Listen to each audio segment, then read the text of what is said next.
Opponent team target দেয় আমাদের আজকে 104, আর 104 রান এই মাঠে একদমই কম রান, কারণ মাঠটা একদমই ছোট। আর আজকে ব্যাট করতে নেমেছে আমাদের বানিদা আর অরিজিৎ দা, আর প্রথম থেকেই সিঙ্গেল সিঙ্গেল খেলা শুরু এবং অসাধারণ। প্রথম বলই তো একদম গড়িয়ে গড়িয়ে চলে গেল, মিসফিল্ডের জন্য দুটি রান পেয়ে গেল।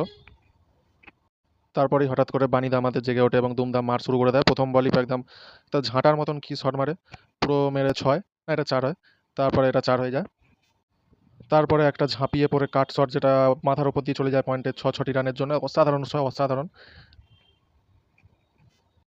ভালোই রান হতে থাকে আমাদের, সিঙ্গেলও হচ্ছে, ছয়ও হচ্ছে, ওয়াইডও করছে, সবই হচ্ছে।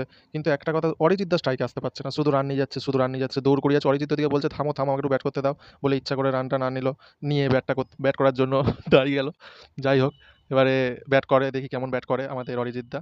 এবারে হোয়াইটের দাগ টেনে নিল, লেফটি ব্যাটসম্যান তো তাই জন্য দাগ ফাগ টেনে নিল যাতে হোয়াইট না হয়, এবং প্রথম বলই ব্যাট করার জন্য রেডি, এবং প্রথম বল কি হলো, মিস।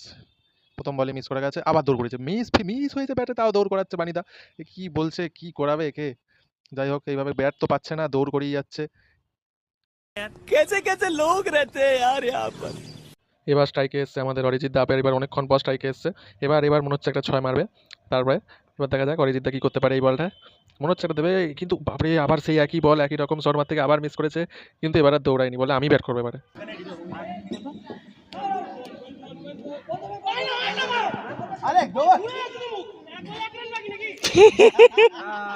তারপর ব্যাট করতে নেমেছে আমাদের স্টার ব্যাটসম্যান রিতম মাইতি, এবং রিতম মাইতি একটা অসাধারণ ইনিংস খেলে এবং আমাদের টিমকে জিতিয়ে দেয়। ফিনিশার যাকে বলে, একদম ফিনিশ করে আসে ম্যাচটাকে, খুবই ভালো ব্যাট করে এবং ম্যাচটাকে জিতিয়েও দেয়, অসাধারণ ব্যাটিং করে। যাই হোক, আমরা ম্যাচটা এখান থেকে জিতে যাই।